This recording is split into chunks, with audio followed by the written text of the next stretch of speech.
what is going on? She's just deleted her Twitter. She's getting called out because it was exposed, because an interview got Okay, this is wild.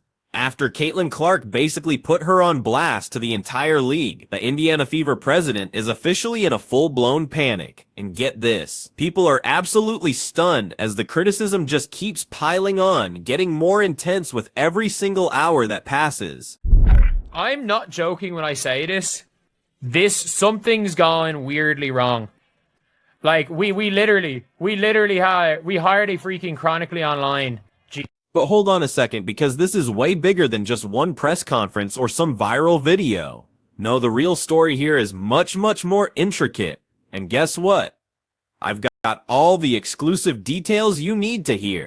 I have said before, and I will say it again, Stephanie White, Amber Cox, Kelly Crosscroft, the Indiana Fever president, they were not ready. Now, Christine Brennan in her book confirmed the WNBA and the Indiana Fever did not realize what they were about to get themselves into with drafting Caitlin Clark, because the popularity they weren't prepared for and didn't see.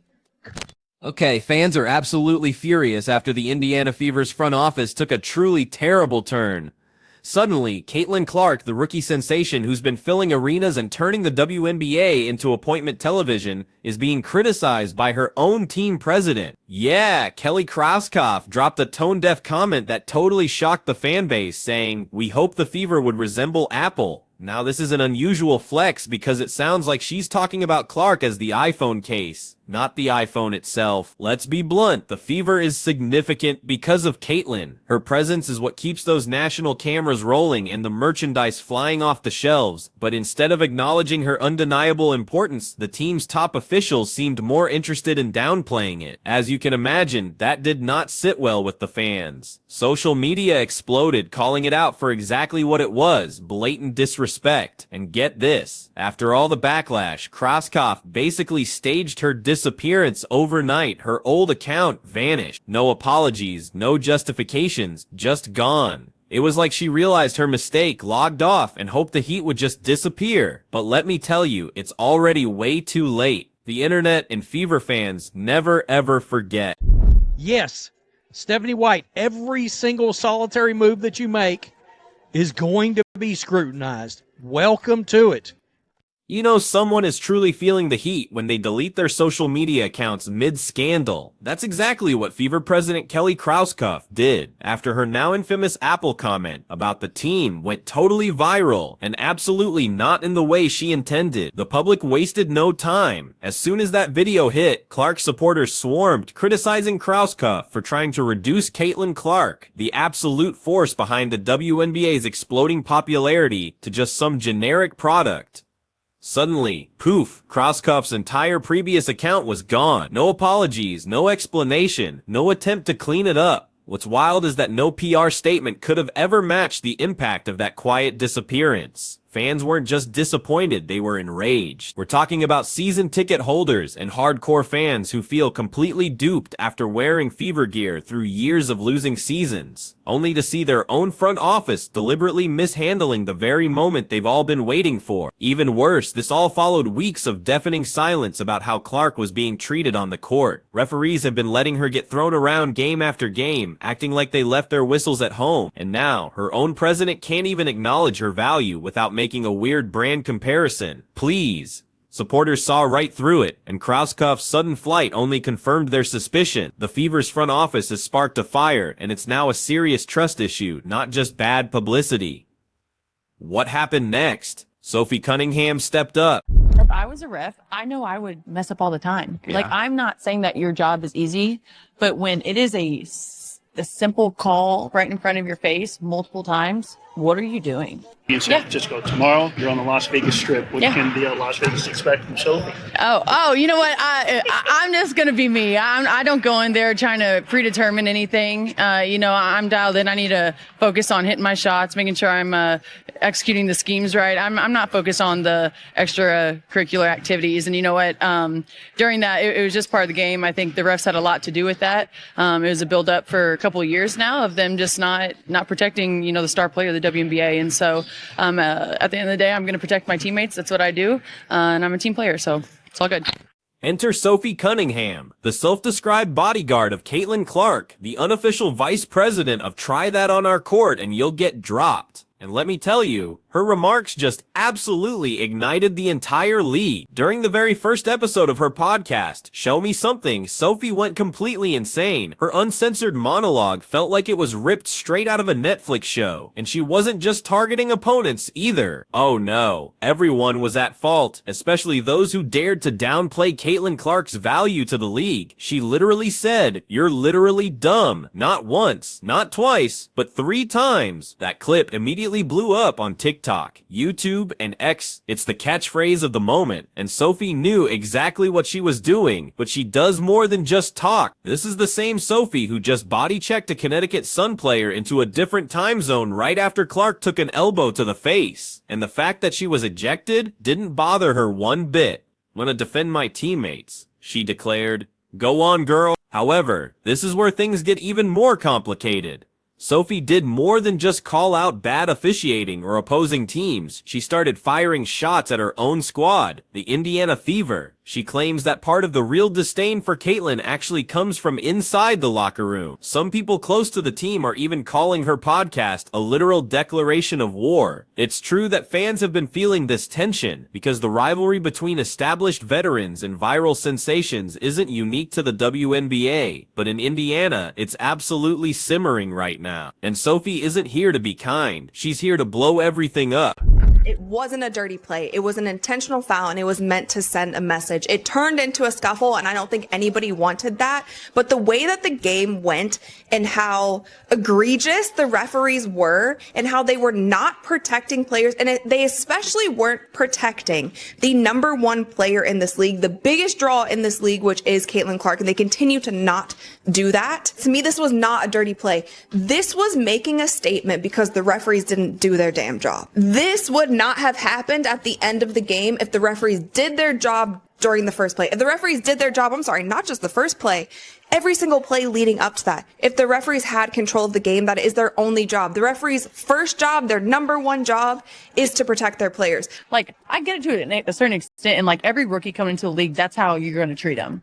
Look, I get it. To some degree, you're going to challenge every rookie entering the league, but there's simply more to what's happening here. Let's be blunt. Caitlin Clark is being relentlessly hounded on the court.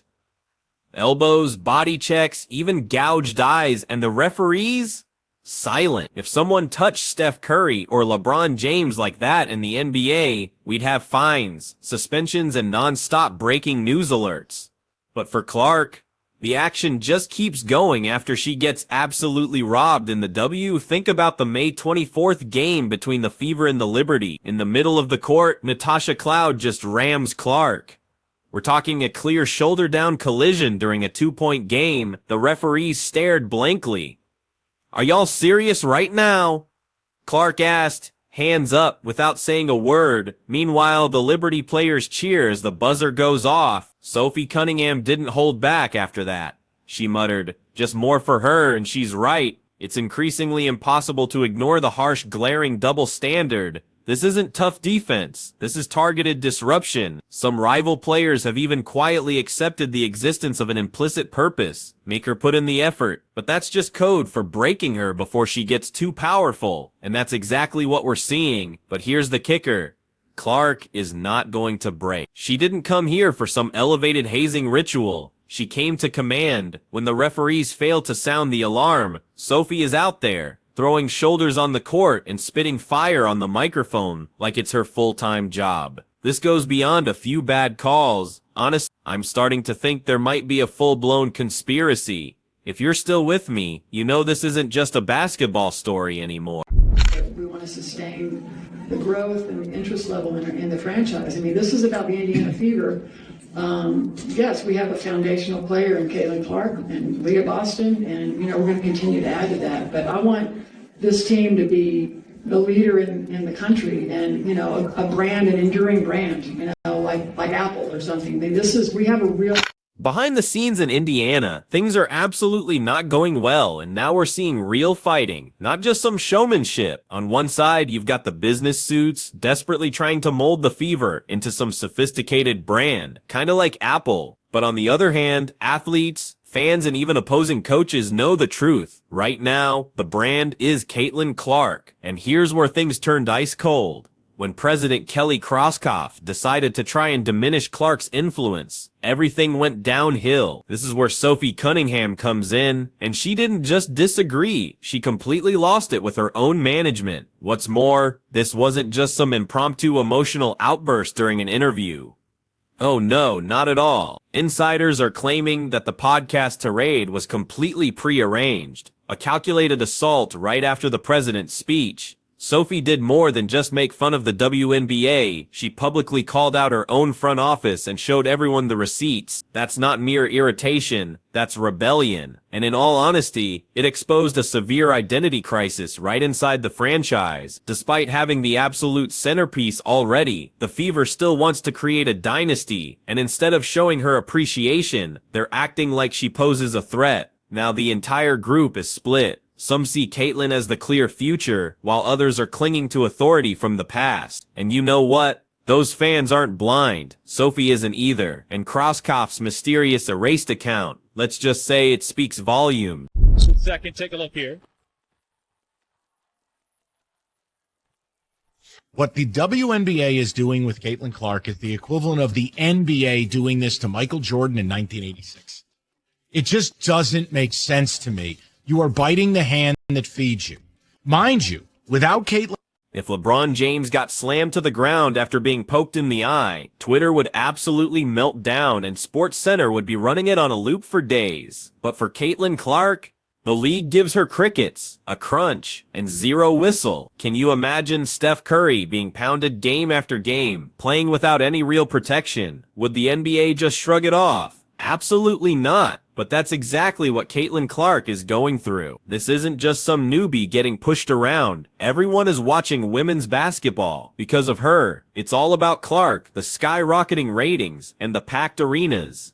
She is the undeniable source of income. Yet in so many ways, she's being treated like a bench warmer. Sophie Cunningham nailed it with one word: unacceptable. And Coach Stephanie White openly attacked the referees at a press conference for consistently ignoring it. The fans see it, the media knows it, but the league, cricket. Here's the unpleasant truth. If Clark were a man, this league would be bowing down to him. Instead, the executives on her own team rarely take action, and she's left be pushed around. Sophie is fiercely defending her. The fans are fighting for her, but the very people who should be her strongest supporters are too caught up in politics. Clark isn't just the future, she has already arrived. The real problem is that even in 2024, the old guard acts like they're about to be run over. This isn't just a disagreement, it's a full-blown reckoning. The WNBA's management and her own club might be completely fumbling a once-in-a-lifetime opportunity, even though Caitlin Clark's fame won't fade. And Sophie Cunningham constantly reminds us you're either with her or you're completely clueless. And trust me when I say, if you thought this was wild, the next update could blow up the internet, because this is just the beginning of the storm. As we stand here at the end of this unfolding story, it's becoming incredibly clear that the entire situation, from the team to the leadership to the reactions across the league, represents so much more than a single controversy or just one moment. It's the growing pains of a sport stepping into an entirely new era of intense attention, massive pressure, and unprecedented expectation. When a league explodes in popularity, when audiences expand at warp speed, and when a fresh wave of excitement hits with this much force, not everyone is truly prepared for the weight that comes with it. What we're witnessing right now is an organization, a fan base, and an entire league struggling to adjust to a spotlight that has never ever been brighter, and that kind of transition is rarely clean or comfortable. But throughout this entire crazy journey, one truth has remained constant: the sheer passion of the fans and the unstoppable determination of the players continue to drive this this sport forward. Every single debate, every disagreement, every viral discussion, and every unexpected twist actually reveals just how much people genuinely care about the growth, the presentation, and the protection of this game. These tensions, even though they're incredibly challenging, are actually proof of progress. They push teams to deeply reflect, they force leaders to totally reconsider their communication, and they encourage the league to build stronger structures for the future. You see, with every single conflict comes a huge opportunity to improve, and the powerful conversations happening right now may just shape the entire direction of this sport for years and years to come. As voices clash across social media, through interviews, on broadcasts, and in fan conversations, the shared commitment to the evolution of the game becomes even more obvious.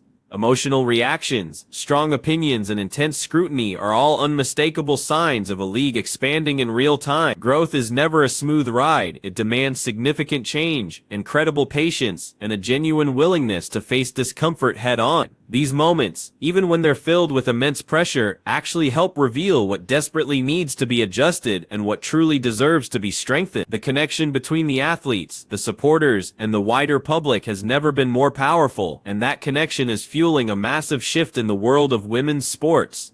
And amid all the noise, the absolute heart of the story remains the game itself. The incredible competition, the raw talent, the strategic brilliance, and the unwavering dedication shown by players night after night continue to captivate audiences around the globe. No matter what unfolds behind the scenes, the court is where the true evolution happens. Teams continue to adapt, players continue to rise, and the league continues to build an identity that is more confident, more visible, and more unified than ever before. The challenges of today are actively shaping the victories of tomorrow, and every single moment on the floor contributes to the incredible legacy being created right now. This chapter may be closing, but the larger story is far from finished. New developments, new performances, new reactions, and new surprises will absolutely keep shaping the narrative. A league in motion is a league that simply refuses to stagnate, and the momentum we're witnessing is truly only the beginning. The journey is only just beginning, and the upcoming moments may truly redefine everything we thought we knew.